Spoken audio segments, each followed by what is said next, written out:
In 1967, a 24-year-old graduate student at Cambridge University detected a strange radio signal from deep space that repeated every 1.3 seconds with impossible precision.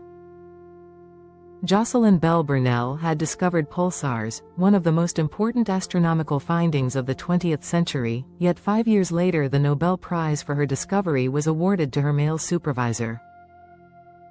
Her story reveals how scientific institutions systematically denied recognition to women whose groundbreaking work challenged our understanding of the universe. Jocelyn Bell was born in 1943 in Belfast, Northern Ireland, the daughter of an architect who designed the Armagh Planetarium. Her childhood visits to that observatory sparked a fascination with astronomy that would define her entire life. Growing up in post-war Britain, she faced educational barriers that were standard for girls of her generation. At age 11, she failed the examination that determined whether students could pursue science education, not because she lacked ability but because the test system was designed to track girls into domestic subjects. Her parents fought the school administration to allow Jocelyn to study physics and mathematics, a battle that foreshadowed the resistance she would face throughout her career. Jocelyn excelled in her science courses despite being one of only 2 girls in her physics class at Belfast School. She endured constant harassment from male students who banged on desks whenever she entered the classroom, attempting to intimidate her into abandoning scientific study. Rather than surrendering to this hostile environment, she worked harder, driven by genuine passion for understanding the physical universe. She earned her undergraduate degree in physics from the University of Glasgow in 1965, then pursued graduate studies at Cambridge University under the supervision of Antony Hewish. Her doctoral research involved building and operating a massive radio telescope designed to study quasars, mysterious cosmic objects that emitted enormous amounts of radio waves. The telescope consisted of 2,040 dipole antennas spread across 4.5 acres of English countryside. Jocelyn spent 2 years helping to construct this array, physically installing posts and wiring in all weather conditions. The work was grueling manual labor that most people would not associate with astronomical research. She then began the painstaking task of analyzing the data produced by the telescope, which came in the form of 96 feet of chart paper every single day. If you want to discover more extraordinary scientists whose revolutionary discoveries were stolen or ignored, subscribe now and activate the notification bell so you never miss these compelling stories of forgotten geniuses who transformed our understanding of reality. In July 1967, while carefully examining the chart recordings, Jocelyn noticed a peculiar signal that looked like radio interference or terrestrial noise. Most researchers would have dismissed this anomaly as meaningless static, but Jocelyn's meticulous attention to detail made her investigate further. She noticed that the signal appeared at the same celestial position every night, moving across the sky at the rate of stellar objects rather than terrestrial sources. The signal pattern consisted of rapid pulses separated by extremely regular intervals, repeating with a precision that seemed almost artificial. Over the following months, she tracked this mysterious source obsessively, sometimes monitoring the radio telescope through freezing winter nights.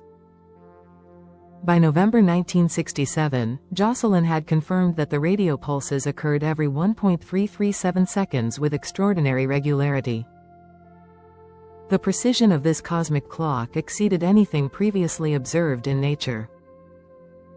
The discovery was so unusual that the research team briefly considered the possibility that they had detected a signal from extraterrestrial intelligence. They jokingly labeled the source LGM-1, standing for Little Green Men, though Jocelyn herself was skeptical of the alien hypothesis. She reasoned that if advanced civilizations were sending signals, they would likely broadcast on multiple frequencies, not just the single wavelength they were observing. Jocelyn's scientific instincts were proven correct when she discovered 3 more pulsating sources in different regions of the sky.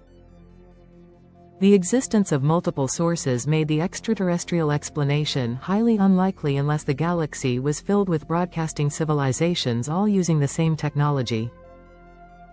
The more plausible explanation was that these represented a new class of astronomical objects with natural but previously unknown properties.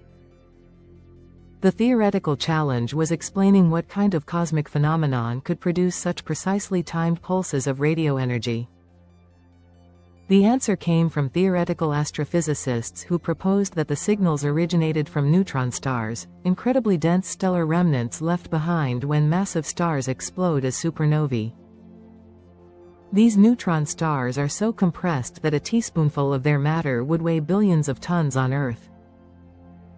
When neutron stars rotate rapidly and emit beams of radio waves from their magnetic poles, they create a lighthouse effect visible to observers on Earth as regular pulses. Jocelyn Bell Burnell had discovered the first evidence that neutron stars, previously only theoretical constructs, actually existed in the universe. The scientific community immediately recognized the profound importance of this discovery. Pulsars provided new ways to study extreme physics, gravitational theory, and the life cycles of stars. They offered the most precise natural clocks in the universe, useful for testing Einstein's theory of relativity and searching for gravitational waves. The discovery opened entire new fields of astronomical research that continue to this day. Papers announcing the finding were published in February 1968 in the journal Nature, with Jocelyn Bell listed as the first author. Despite her primary role in the discovery, the scientific establishment began attributing the pulsar finding primarily to Antony Hewish, her doctoral supervisor. Hewish gave lectures and interviews about pulsars without adequately acknowledging Jocelyn's crucial contributions. The media coverage often portrayed her as merely a graduate assistant who happened to notice something her supervisor's equipment detected. Some accounts described her role as simply being present when the discovery occurred, erasing her analytical work and scientific judgment. This pattern of credit attribution reflected the deeply entrenched sexism of academic science in the 1960s. In 1974, the Royal Swedish Academy of Sciences awarded the Nobel Prize in Physics for pulsar research. The prize was split between Antony Hewish for his decisive role in the discovery of pulsars and Martin Ryle for his contributions to radio astronomy. Jocelyn Bell Burnell, whose observations and analysis had made the discovery possible, was not mentioned in the Nobel citation. She was completing her doctorate at the time of the discovery, and the Nobel Committee apparently decided that graduate students did not deserve recognition regardless of their contributions. The scientific community's reaction to this Nobel decision was sharply divided. Many prominent astronomers publicly criticized the committee for excluding Jocelyn from the award. Fred Hoyle, one of the most famous astronomers of that era, stated that Jocelyn had been the victim of academic injustice. He argued that she had done the work, made the observations, and recognized the significance of the anomalous signals. Other scientists defended the Nobel Committee, claiming that supervisors deserved credit for their students' work and that the telescope design was the real innovation. The exclusion of Jocelyn Bell Burnell from the Nobel Prize became one of the most notorious examples of the Matilda effect, the systematic denial of recognition to female scientists whose work is attributed to male colleagues. This pattern had repeated throughout scientific history, from Rosalind Franklin's role in discovering DNA structure to Lise Meitner's contributions to nuclear fission. Women scientists consistently found their research contributions minimized or erased, their names removed from publications, and their intellectual work credited to male supervisors or collaborators. Jocelyn's own response to being denied the Nobel Prize was remarkably gracious and philosophical. She noted that Nobel Prizes are often awarded to senior scientists and that being a graduate student at the time of discovery had worked against her. She pointed out that receiving the prize so early in her career might have been professionally limiting, defining her forever by a single discovery. She used her experience to become an advocate for young researchers and for addressing gender bias in scientific institutions.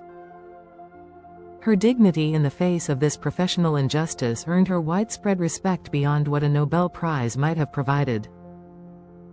Jocelyn Bell Burnell continued her astronomical research for decades after the pulsar discovery, making additional contributions to astrophysics. She held academic positions at the University of Southampton, University College London, and the Royal Observatory in Edinburgh. She served as president of the Royal Astronomical Society and was the first female president of the Institute of Physics.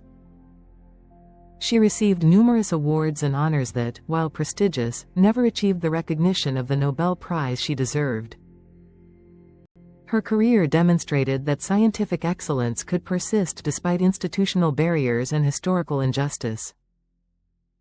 In 2018, 51 years after discovering pulsars, Jocelyn Bell Burnell received the Special Breakthrough Prize in Fundamental Physics, accompanied by $3 million.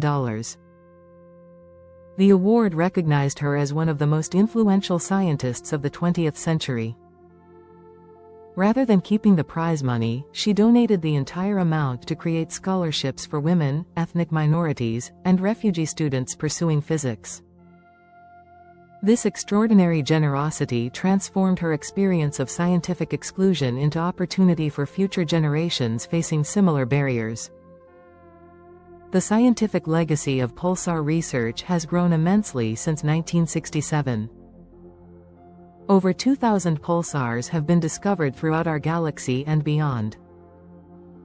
They have been used to detect gravitational waves, test general relativity, and search for planets orbiting other stars. Pulsar timing arrays are currently being used to observe the gravitational wave background of the universe. Every one of these scientific advances traces back to the chart recordings that Jocelyn Bell Burnell meticulously analyzed as a graduate student. The story of how pulsars were discovered also reveals important truths about how scientific research actually works.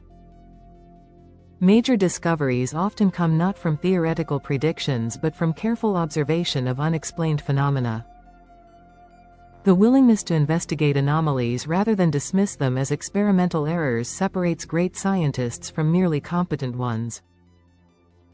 Jocelyn's success came from her refusal to ignore data that did not fit expected patterns, from her methodical analysis, and from her confidence in her own observations.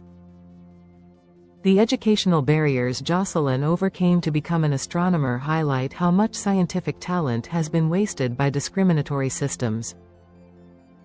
How many potential discoveries were lost because girls were not allowed to study science in the 1950s and 60s? How many brilliant minds were excluded from research because of their gender, race, or social class? Jocelyn's story suggests that for every woman who managed to break through these barriers, countless others were prevented from contributing to human knowledge. Today, as radio telescopes scan the sky detecting pulsar signals from across the galaxy, each observation builds on the foundational discovery made by a farmer's daughter from Northern Ireland. When astronomers use pulsars as cosmic laboratories to study extreme physics, they are using tools that Jocelyn Bell Burnell gave to science. When students learn about neutron stars and stellar evolution, they are learning concepts validated by her work. The injustice of the 1974 Nobel Prize cannot be undone, but Jocelyn Bell Burnell's legacy has transcended that single act of institutional sexism. She became a symbol of resilience, excellence, and grace in the face of professional adversity. Her subsequent career achievements and her dedication to helping future generations of scientists created impact far beyond individual recognition. She transformed personal disappointment into systemic change, using her platform to advocate for diversity and inclusion in science. Jocelyn Bell Burnell's hidden genius discovered pulsars and changed our understanding of the universe, yet history tried to erase her contribution in favor of men who played supporting roles. Her story reminds us that scientific progress depends on recognizing and celebrating all contributors, not just those who fit traditional expectations of what a great scientist looks like.